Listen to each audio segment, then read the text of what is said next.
starting a different one? It may make me. That's okay though.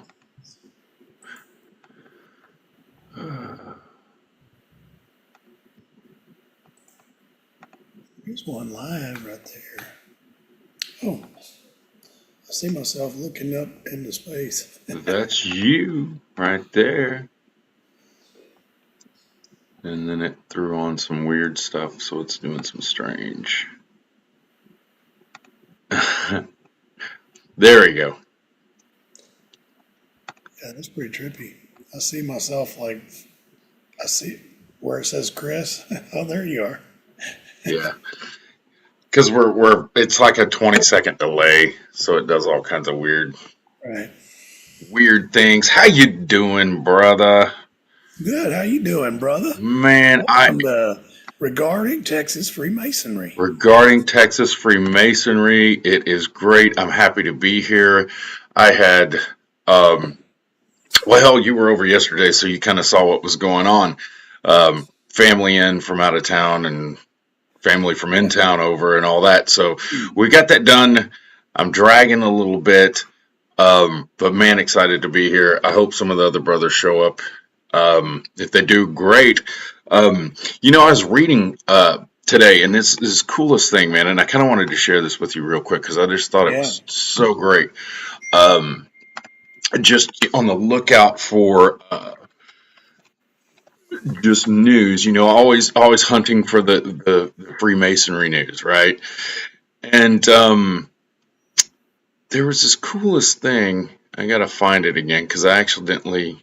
Yes, okay. So this came out just today, and it's from whav.net, and it says wavelengths. I guess a public service of Greater Haverhill's only public radio station and nonprofit local news service, and local Freemasons award 66,000 in scholarships to local graduates. And I just thought that, and it goes in depth, what the scholarships were about, how they got started, and everything. And it was awarded to this article states her anyway, Sarah Betancourt, the first recipient of the James B. Giannatsis scholarship. I know I butchered the name. I apologize. And but awarded 66,000 in scholarships last Monday to 27 graduating students pursuing a college degree or technical certificate. And the man, that's just another amazing thing that Masonry does. That I don't think is out there enough. Of course, I had to search for it. It wasn't like it popped up on Fox News or anything. But I just thought that was amazing. I figured you'd think so too, so I wanted to share it with you. It's pretty cool. That was what did it say? What lodge it was in what state? Did you tell me? It says, yeah, Haverhill's Sagahue Lodge, Ancient Free and Accepted Masons, Newburyport Commandery 3, and the Valley of the Merrimack Scottish Rite presented scholarships to students. State? Say again? What state? I believe. Well, let me dig down in here, man.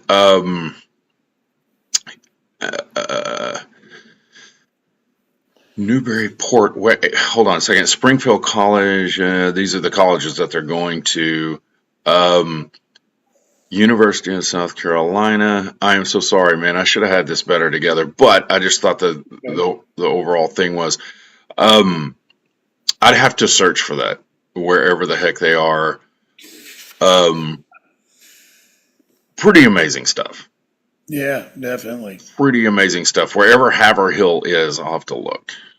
Mm-hmm. Um, and of course, it's I going to wanted to show you this book. I've been reading this book. You There is no mentioned that before. there is no Texas without Freemasonry. I've kind of laid off for the last. I got really busy over the last couple of weeks, Yeah. and I've just been kind of drained. In the mornings, I've just been chugging coffee and just trying to wake up and get some energy for the day and then, go back to the grind from dark to dark.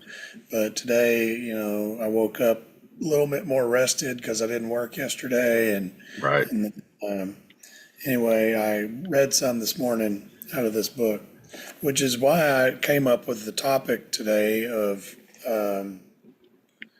mentors versus instructors. So this book is written by Brother James Chris William the Fourth, and he is friends with Bradley Kohanke. They, Uh, our first show, Absolutely, man. interviewed him on his book, and he told me about Brother Williams. He told me about this book, and I ordered the books, and I've been reading them, and I'm about that far through it. So I've read all this part, and it's still got a lot. But anyway, I'm a slow reader, so I'll read a little bit, and then my mind will catch something, and I want to like go down a rabbit hole on that something. Yep. And so I can actually like my mind will go down a rabbit hole, and I'll continue to read, and I'm not even remembering what I'm reading, but I'm reading it. But my mind is thinking about what I read up here. It's really weird. Absolutely. So I have to stop reading after a while. Yep. So anyway, he was talking about his lodge down there, and he mentioned I'll just read these two paragraphs I wanted to read. So he said, for example, in his lodge in the last 14 months, they initiated 24 EAs. Wow. Right. As of today, 11 have been raised to Master Masons. 6 are still fellow crafts.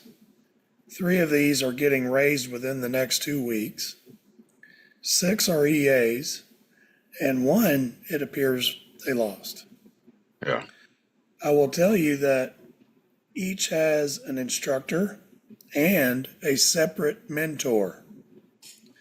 Some instructors, hey, there's Tony Lyons. Tony Lyons, brother Tony Lyons. Come on in this house. Where you at? There's the man. What's up, brother Tony? What's up, brother? In the house and the place to be, man. How you doing? I'm doing well. Awesome. Yeah, Bradley, go ahead, man. Keep rolling. Tony, I was reading a little bit of this book. I plan to reach out to this guy once I finish this book and see if we can basically interview him on his book, but I still got a lot to read. But I was reading something this morning that really caught my attention. Anyway, I talked about they mentioned all the, so I'll just read it again real quick. In the past 14 months, they initiated 24 EAs. As of today, 11 are raised to Master Masons, 6 are still fellow crafts, and 3 of those are getting raised within the next 2 weeks. 6 are EAs, and 1 it appears they lost. He said he tells you that each has an instructor and a separate mentor. So an instructor is not a mentor. A mentor is somebody that's going to, keep tabs on them. An instructor is just teaching them the work.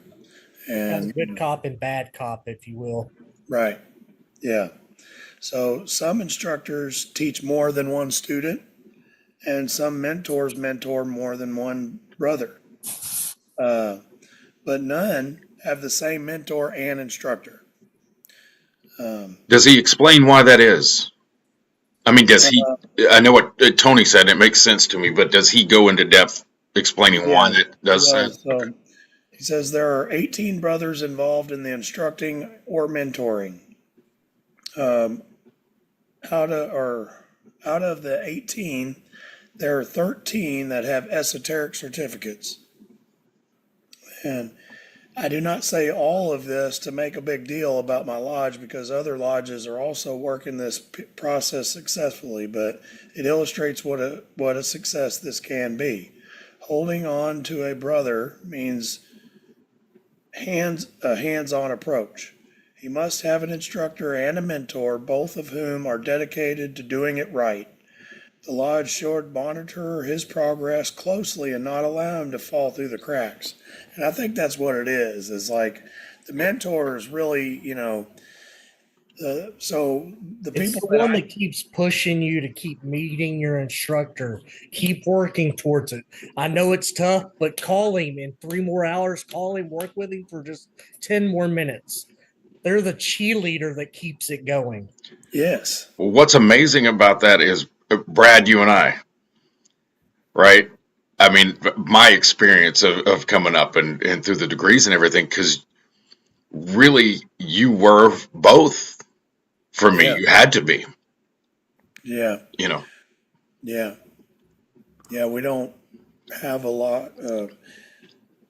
He went into detail about the certificates a little bit, and why it's important. And then they eventually became to where they wanted all their top three officers to have A certificates. Mhm. But that's something that you can actually do in a matter of a few years if you really work at it, like starting from scratch all over again. Um, you know, it's not, I don't, maybe he didn't say it was required, but they highly recommended it or whatever for the leaders of the lodge to be certificate. But basically, if you can relearn all the questions and answers, the trial lectures, and then you can open and close all four of the lodges, basically, that's a C certificate. And so if you can get the C certificate, man, that I would think should be a requirement for our top three officers. So it's basically everything you go through your degrees coming up, to the point that you're raised, and then the opening and closing of the lodges mushed Yeah, on that, and yeah, that's your C certificate. that's it. Yeah. I mean, I really feel like the top three guys should have that. That No, would make no it doubt. that would make it at least where we can, open and close the lodge, and every top three leaders could actually instruct somebody in A the good way to present that is you might want to say, I want to challenge each one of y'all to take it personal and strive to become a C certificate. Kind of yeah, just yeah, challenge the lodge, if you will. yeah. And if you get that, then basically it's not, and if we start having degrees, people petitioning the lodge, and you start doing degrees, you're going to start practicing in the degrees, and you're going to start playing different positions and stuff. And then eventually you're going to, start learning that. And once you learn all of those, then that's the B. So the degrees. And the only thing to add to the A is the lectures. So Yep. really, I mean, it's a step by step process of, you get your C to where you can open and close, and learn the work and the degrees and stuff, and then you try to play a different part in the degree every time. Don't just do the same thing, and then eventually you become proficient in those.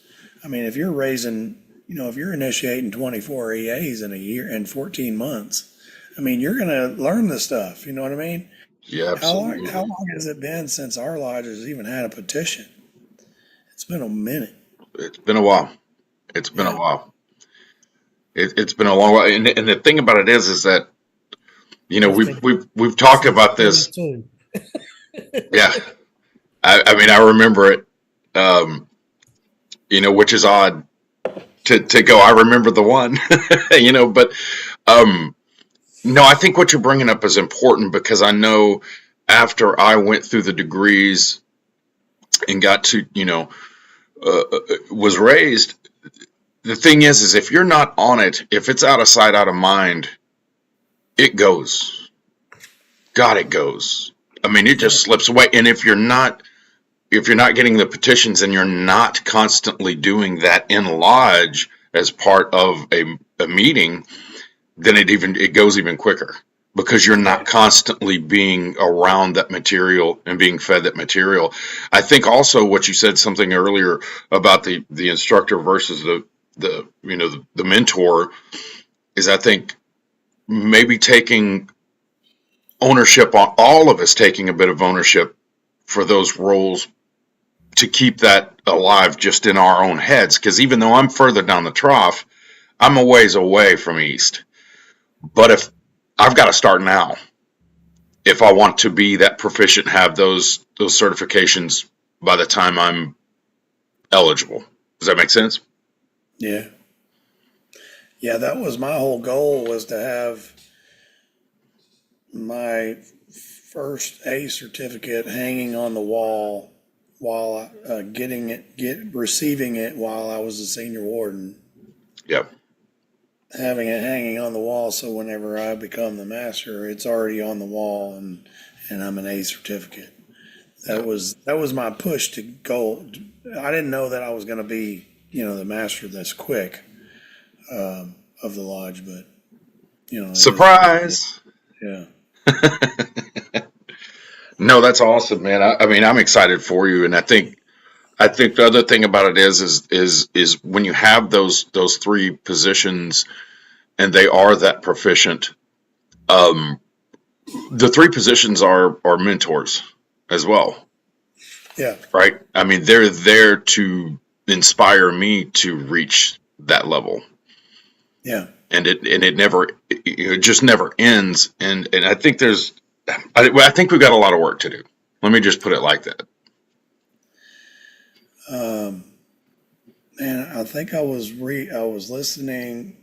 I was listening to the audiobook of Albert Pike's Morals and Dogma. He was talking about the responsibility of the master of the lodge is to distribute light to the lodge members by himself. Like that's his sole purpose, is to distribute light to the brothers of the lodge. And the wardens are his, um, like, Kind of instruments, really, aren't they? yeah. Um, he said it in a different way, like almost like deacons, but are his ministers or whatever. So anyway, I thought that was really cool. But so that's been my whole um, idea of being in the East, is I want to distribute light as best I can in every way I can, and try to share what I've experienced so far in Masonry to everybody in our lodge. Um, a little bit of flavor of everything, and just really try to share what I've experienced to everybody. So, because that's the light that I've received, so I want to distribute that light as best I can. The thing about, so me and Tony went over to the 14th MWSA a couple weeks ago, and we listened to brother Robert Park speak, and he was talking about minimizing conflict. And so basically, that's going to happen. I'm going to get some resistance on me wanting to share my experiences of Masonry in our lodge, because that's different than what everybody's used to. And so I know that I'm going to get resistance. But the best way that I can, so the thing about Masons is that we can disagree and still get along. But I have to keep my I have to keep myself peaceful, he said, and then I can better handle the disagreements by keeping pride and ego out. Because whenever I have pride and ego, when somebody challenges me, I can get angry. So I just have to work on that premise of who can best work and best agree, really, with that working tool. And I also can't have cowardice and fear. I have to be able to, go up and say something to somebody, or correct somebody in a brotherly love fashion, peacefully, not like attacking them, in person in front of everybody, but I can like, Freaking idiot! How could you do such a thing? right. Well, I think and I think this is really important, man. We could probably talk about this for a damn week because the thing about it is that, I mean, I disagree with my wife all the time, and there's nobody on this planet I'm closer to. But I also, I think that there's, every business meeting I've ever been in has got tension. Every relationship I've ever had has some form of tension at some point. And I think it was Sting that said it best. Have you ever heard a guitar string without tension? It sounds like a fart. Creativity and going forward and progress requires tension. And it's very true. And there's a, you know, there's a right way to do it, of course. There's other ways you can do it. I'm guilty of doing it probably the wrong way more often than not. I'm an idiot human. But I mean, I think that's what you're talking about also, that light and that tension and maybe that positive conflict, if I can push those together, that's good men better, right? Yeah. When you address me and you go, hey, hey, Menard, man, probably let's handle that a little different, or let's phrase that differently. That's good men better. That's helping me see another side, and that's exactly what I look to the East for. Is that sometimes come shake me up and say, dude, maybe change your angle or whatever your approach on this. And I think it's a good thing though. And you're back to your point. Absolutely, we're going to disagree, and absolutely, we're going to say things maybe we could have phrased a little differently, a little more diplomatically. But the deal is, at the end of the day, we're brothers. The onus is on all of us to go, got it, understood. I'm trying to hear the message and not necessarily the way that it was presented. Or, if it causes me to think and go, look, this is going to better me. This is why I am here. This is why I'm listening to this guy and all these guys around me, because I want to be better. Yeah. Yeah. Yeah. Definitely. So the one thing you said also, man, is that I have to, like, as a leader, I have to examine my motives all the time. Like, basically like doing an inventory on like what's the reasoning behind me wanting to share all this experience.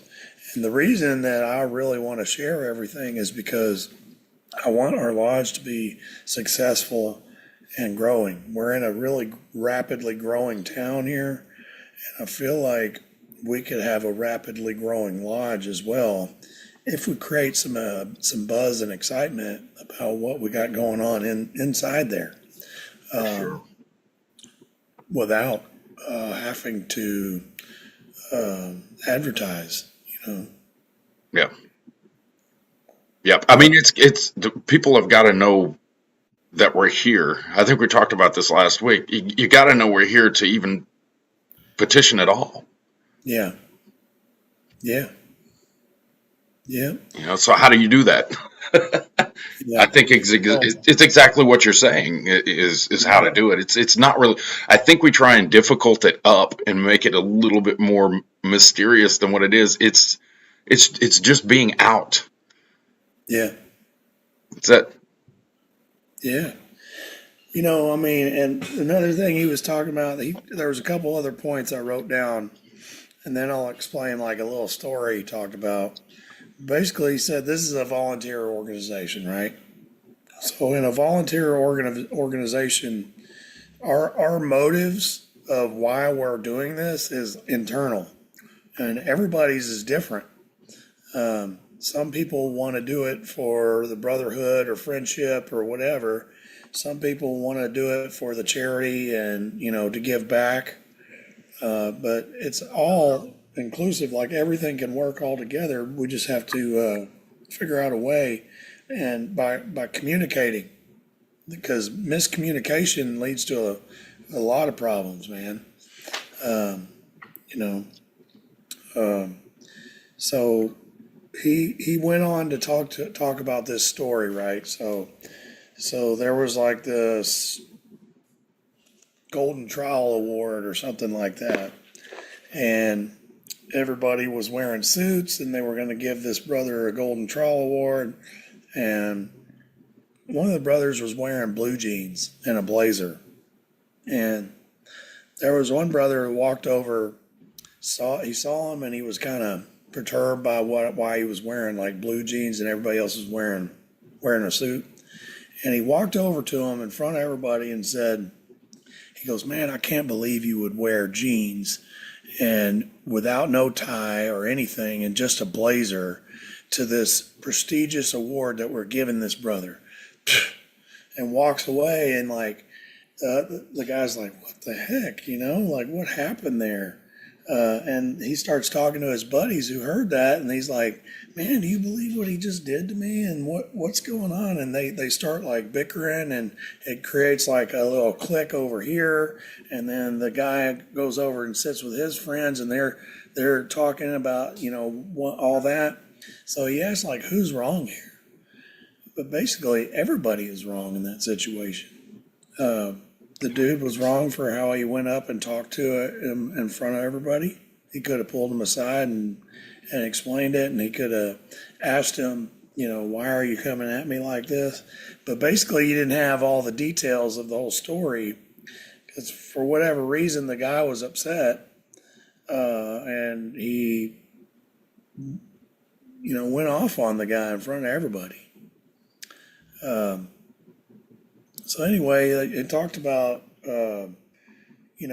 trying not to jump to conclusions and realize that there might have been something going on with that guy that walked over there and said that.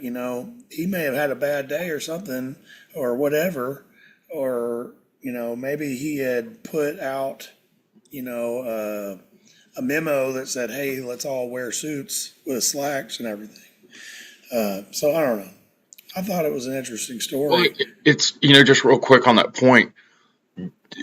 I love what you just said. You don't know what that brother's been through, and it reminds me of a story of a guy gets on a plane. He's got two little kids, and they sit down. The flight's taking off, whatever, and the kids are going nuts. They're losing their minds. They're getting out of their chairs. They're going up and down the aisle and all this other stuff. And people start complaining, right? And they get a stewardess involved and all this other stuff. The stewardess is like, "Hey, get control of your kids." And he goes, "I'm so sorry. They just lost their mother. They're acting out." Changes everything, right? Now that you know, as Paul Harvey would say, the rest of the story, it's like, Right. you know what? Let your kids go.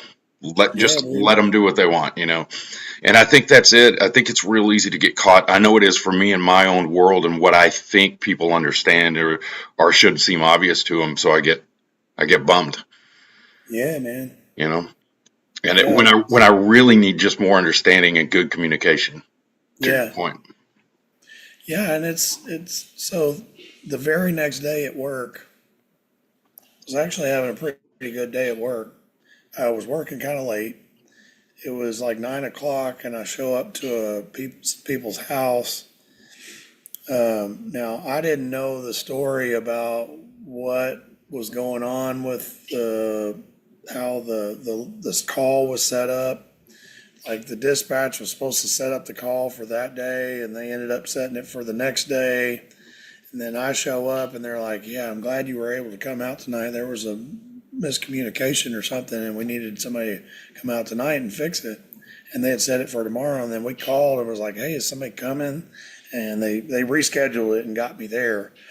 Anyway, when I showed up, like the guy was like, "Yeah, it's doing this," and then I walk outside and notice that the outdoor unit, their AC unit, is like got cottonwood like that thick, like coated all around the outside of this unit. And I walk back in and I'm like, "Hey, yeah, so it's not really like a callback situation. This is a lack of maintenance. You actually needed us to come out here and do the maintenance, and that's why you broke down, is because the unit overheated." Yeah. And they were like, "Well, y'all were supposed to come here last week, and it got rescheduled." And I was like, "Huh. Well, I'm sorry, I didn't know that." And I was like, "But still, it's not a callback. So there's a small charge to have me clean these." And he was like, "Oh no." And so he goes, "All right, let me go tell my wife." he walked out to the backyard and they were in the pool and swimming, and he come back in with his kind of head hanging low, and he goes, "Man, she wants to talk to you." And I was like, "Okay, whatever." So I walk out there and I tell her, "Hey, yeah, this is not a callback. It's a situation where you have to pay for the repair." And she got mad at me, man. And she's like, "I'm not paying." And I was like, "Okay."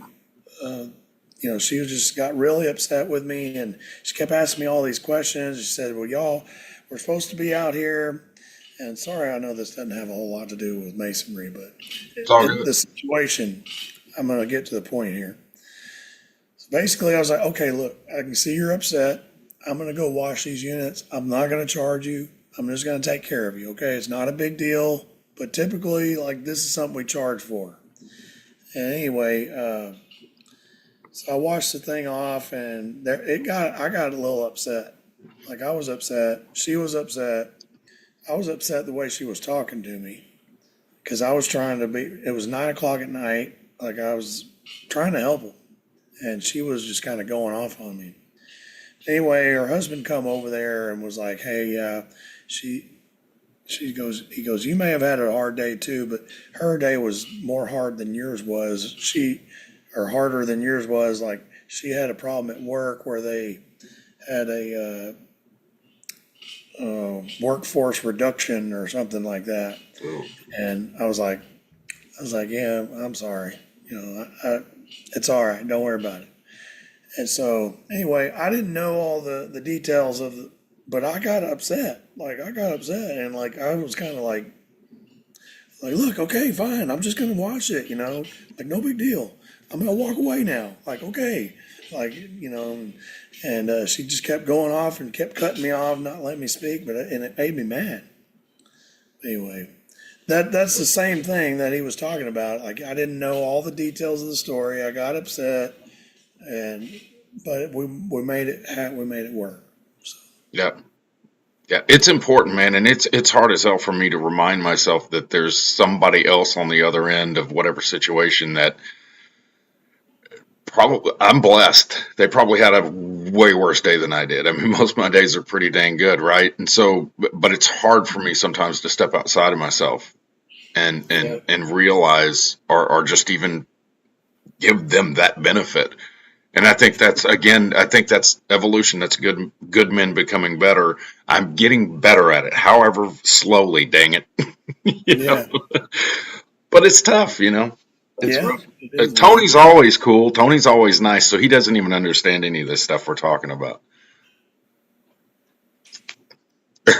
Not even a little bit. Y'all can say you understand somebody, but I still don't feel like that gives somebody the right to be crappy to somebody else. Oh, it doesn't. And It doesn't. with that being said, they should continue to work. I mean, Mason or no Mason, you should always work to improve yourself. Without a doubt. That's going to the gym, if that's doing something for yourself once a week, going to the ballet, whatever makes you healthy and feel good, you should at least take time and love yourself. Where the heck did ballet come from? That's all I want to know. Why was I'm it at the just top of throwing your it list? way out there. Are you a Just closet ballet fan, opposite Tony? of masonry. But if you can't appreciate ballet, I don't know if we could be friends anymore, Chris. Oh, I appreciate it, brother. I just can't I'll do be it. brother with you, but I'm not going to be friends with you. I just can't do any of it, man. I'm not graceful like that. But it's tough. And I guess the way that I kind of balance this out, and I'm sorry, we're probably belaboring this way too long, but I look for a point in the future to where I can reach a place to where it doesn't matter how crappy somebody is to me. That I have that self-control and I just go, cool, whatever. Just, it's fine. I mean, my dad's that way. He's amazing. I mean, you can get in his face this close to his nose and rah, rah, let me tell you something about you. And he's like, okay. And he's fine. He probably is not going to do that. But I mean, he's going to turn around and it's not going to affect his day. And the thing that he walks away with is, I didn't say anything mean to the guy or the person. And I think that's what it is, because it bothers me more when I'm unmasonic, Yeah. That I live with long after whatever somebody said to me that was gnarly. And I guess that's what I'm getting at. That's where I want to be. And I think that's one of the things that Masonry is really helping me with is at least recognize the same mistake every time you make it, sort of thing. You know what I Yeah. mean? I'm getting better little by little. Anyway, sorry, go ahead, You're Bradley. feeling better. I do recognize that you are growing up, if you will, or getting better. Well, thank I you. I do see you. What's the word I'm looking for? I almost want to say thinking it out instead of reacting. That's progress, baby. That's Yes. why I'm here, man. Good for me. Yay. Anyway, go ahead, High Brad. five. Smack. Yeah, I mean, I don't really have anything else. The whole the thing about this book that I was reading, this chapter really, it was called the Freemasonry: The Good, the Bad, and the Ugly. Um, and basically, he talked about different things, and part of you know the success. So he started talking about um, a while back. So when was it that they changed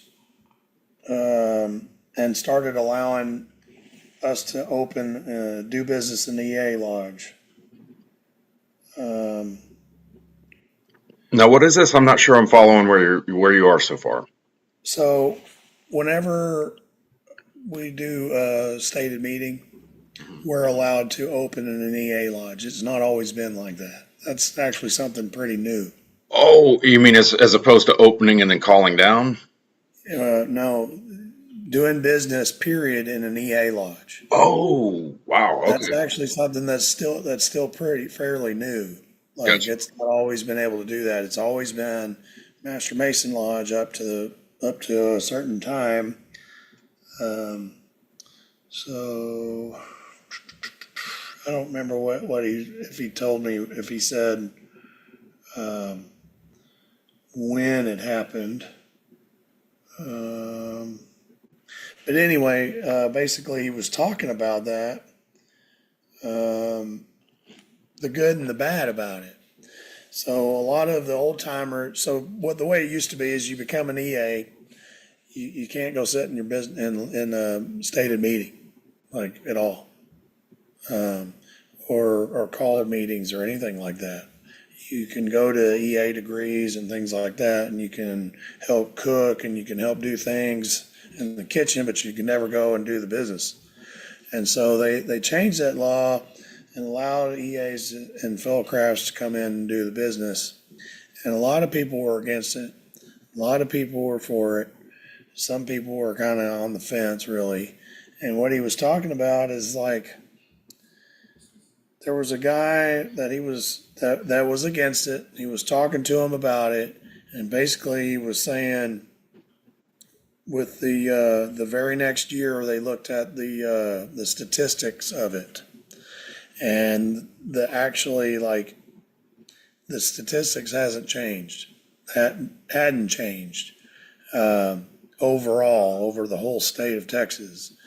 That EAs still drop out at a rate of 30%, um, and it's actually probably even 40 to 50%. He said, but then he went on to talk about those statistics that I read earlier about his lodge in 14 months did 28. So it's a whole system of things that they're doing to make it successful. Bradley? So Oh, sorry, go go ahead. ahead. No, does he state anywhere in there what he believes attributes to the massive influx of petitions? I think it's probably. I asked somebody this the other day. I was on Masonic Improvements. We were just doing a Zoom meeting. It wasn't even being recorded. We were. He was talking about Goliad. Goliad, the town of Goliad has a lodge. The population of Goliad is like 1,900 people, Wow. but they have a extremely active lodge, like very active.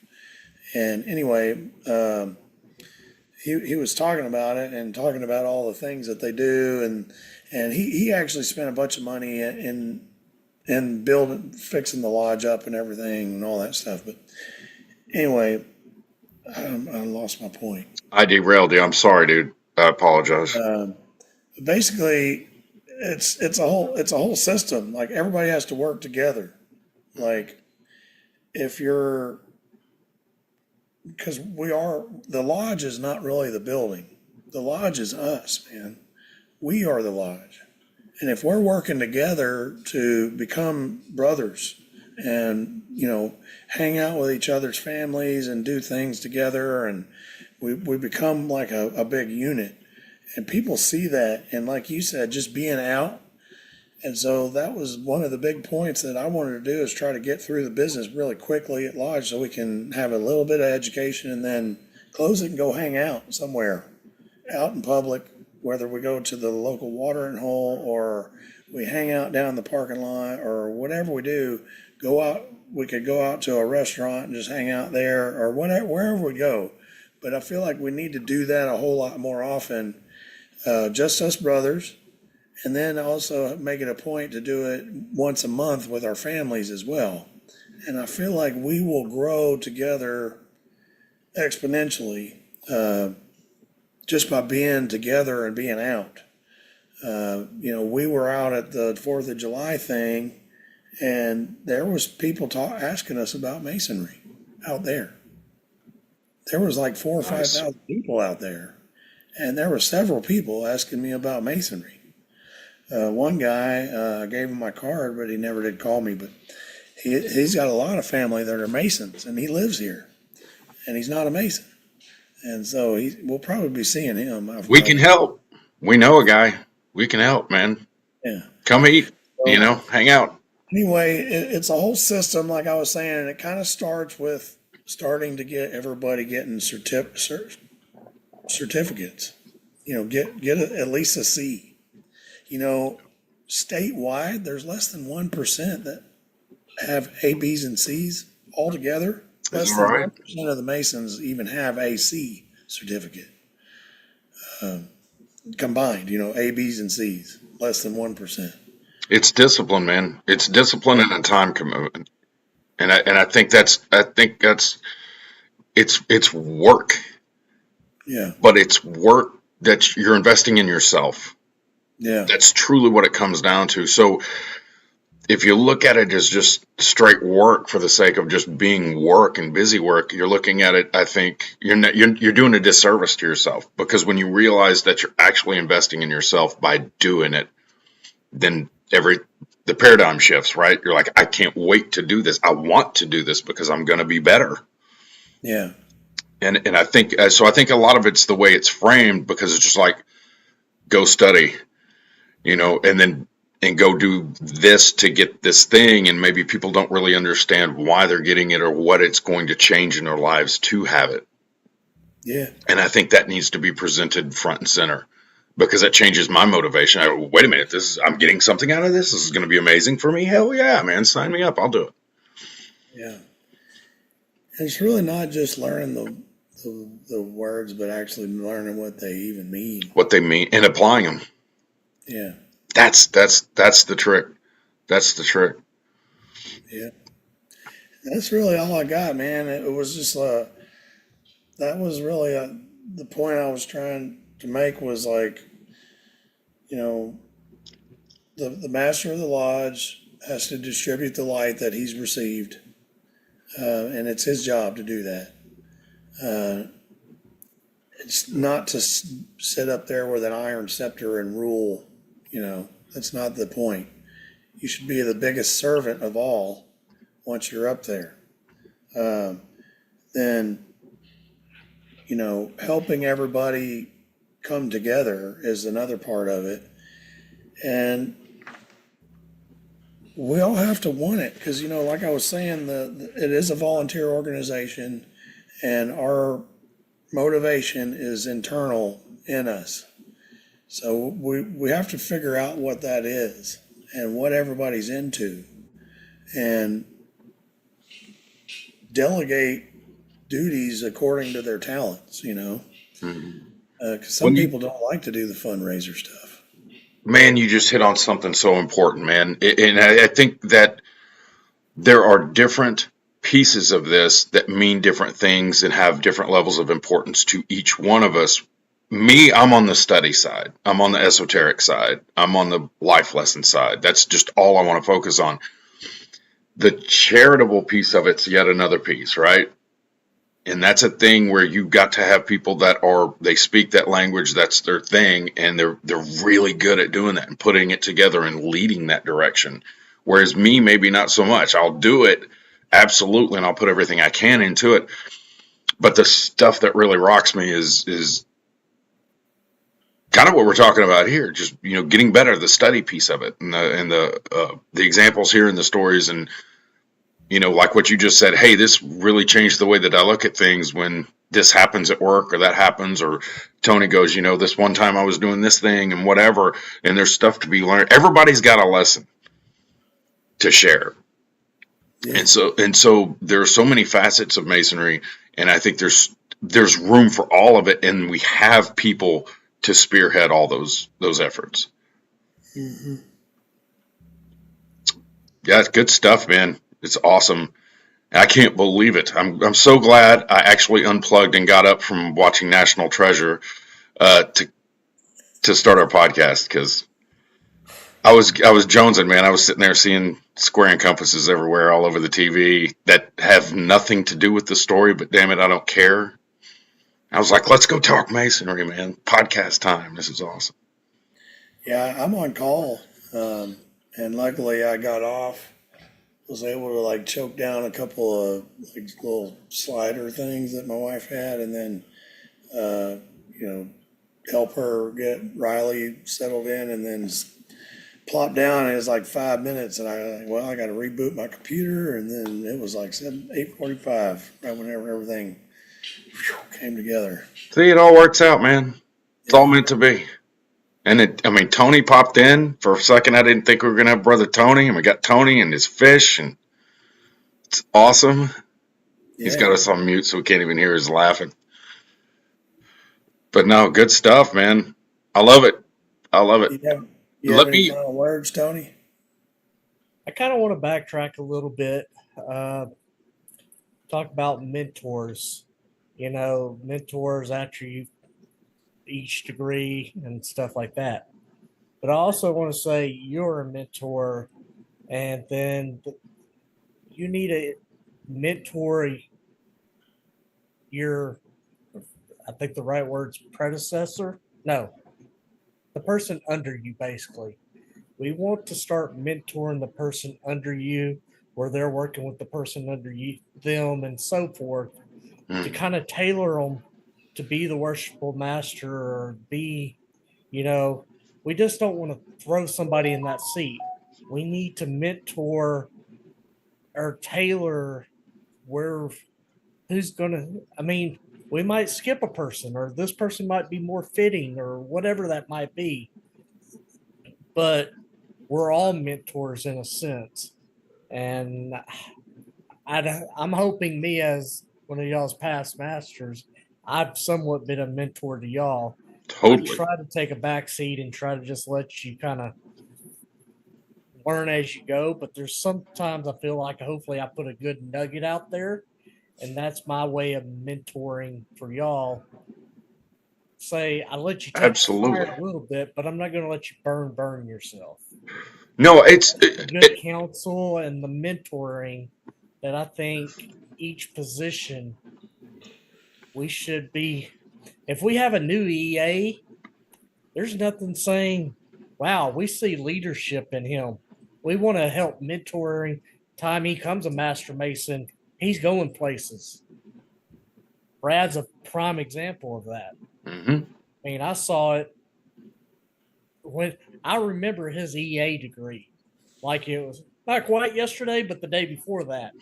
I mean, I won't say they all stuck out to me, but I could even tell him as an EA, he's going somewhere. Something's happening with that guy. And same thing with you, Chris. I'm doing this podcast with y'all because I mean, you could ask my wife, anybody. I'm like, I'm sticking by their side. There's something happened there. As soon as so and so gets out, I'm done with this. I'm going somewhere else. I'm doing something, but I'm here because I saw something in y'all, and I'm still going to be there for y'all in a sense. I don't know if I'm making any sense, but I'm No, I making mean, sense in my head. that's Uh, huge. That's huge. And you've got to realize, Tony, you were my first real contact with masonry outside of my grandfather.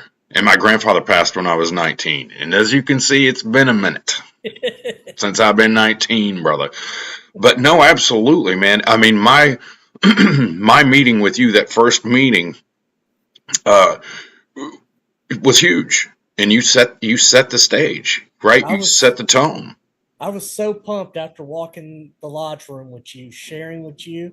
I was so pumped. I remember that like it was 3 days ago. Well, I'm a kid. I'm Uh, childlike, right? So I'm just enamored with everything and going, what is this? What does that do? What is this? What is that? And you're like, hey, dum dum, in Slow time, down. in time, baby steps, and then I told you it's puzzle pieces. You'll learn a little bit as you go.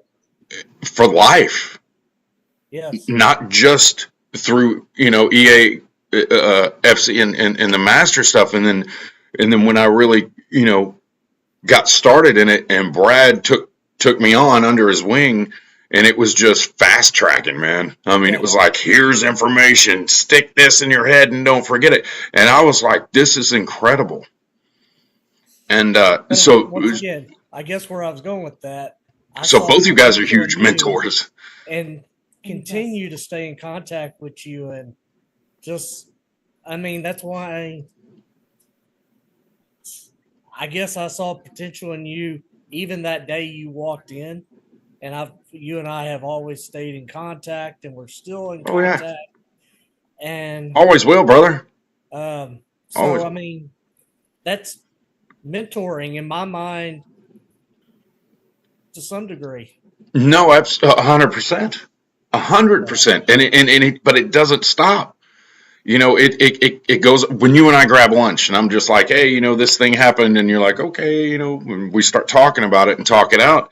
I mean, that's mentoring when you give me advice, or when you tell me your stories or what's going on in your life. The same thing with Brad, man. I mean, I hit up Brad all the time, and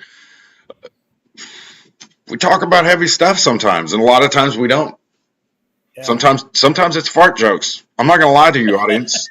That's what it is. That's Hey, but that's what men need. apparently, what are you gonna do? But no, Anywho, that absolutely. was my last final closing. But I think our lodge is full of those, and I think that the more of the brothers that sit down and actually communicate their stories, um, it's very likely to change others' lives, and very likely to pull people in, and because there are guys that in our lodge that have been in masonry. I mean, long as I've been alive, man. Tell me your story. That's what I want to hear. And that's the stuff that interests me. That's the good stuff. And so I think getting that outside of a lodge is where it's really going to have an impact. Yeah. Just the way I feel, man. I could be wrong. I don't know. Yeah. I think the whole point of this whole conversation is that we have a lot of areas that we need growth for everybody, for me, for all three of us, for our lodge members, for Texas Masonry. Period. Like Yes. we all need to uh, change with the times, and that's really what's going on. Is there's a lot of old Masons that want to hang on to that old way of doing things and it's not even necessarily their fault they're doing. It's the way they were taught and the way that their teachers were taught, and this has been going on for decades. The decline has been going on for decades, so it's something that was taught way back then that they continue to do, and so they're like, this is what's going on is they don't really understand that, hey, we need to change with the times if we want to keep this thing going, if we want to hang on to this cool old building that we're in, if we want to keep Royce City 663 alive still, we're going to have to change. Like, we're going to have to change to cater to the, what you say all the time, the younger crowd that of Absolutely. what they're looking for. Yeah. And I can't I pretend to know, I can't pretend to know what a 22-year-old man feels like these days. I don't live right, in his world. I live in a 54-year-old man's world, right? And I yeah, still listen to 80s music, bro. It's the best. And they yeah, looking at me and they're going, not feeling it. So I need to extend myself and think in their way. yeah. So I don't really feel like that we're going to get a whole lot of interest with 22-year-olds out here in Royce City. Maybe not. Because Yeah. 22-year-olds are living in Dallas, partying up, maybe just married, whatever. They don't have kids yet.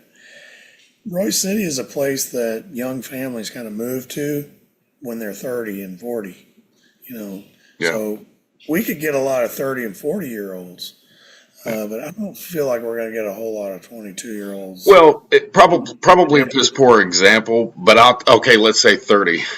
I'm still 24 years on the other side of that, and so Yeah, I still got to change because they've got a lot of life left in front of them. They see the world, they see everything differently than I probably do, yeah, and I don't want to be that old guy.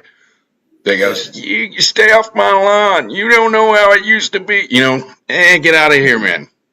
I mean, I want to understand how they feel because that's the only way I'm going to connect with them and go, hey, let me talk to you about something else. I get it. I get it. It's hard out there. that's all I got, man. I Me could too. go on and on about different things that pertain to this, but we're bumping up against the hour, so I don't really want to. Tony's got one more thing on his mind. I know he does. Kind of touch what you said. They've been doing it the same way for 100 years. I will agree to that 100%. Like we were mentioning earlier, you should have an instructor and a mentor. I did not learn that or until I was almost out of the East.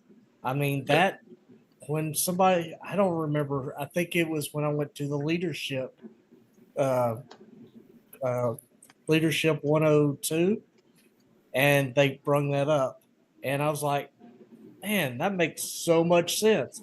Like I said, I was halfway through my East or somewhere.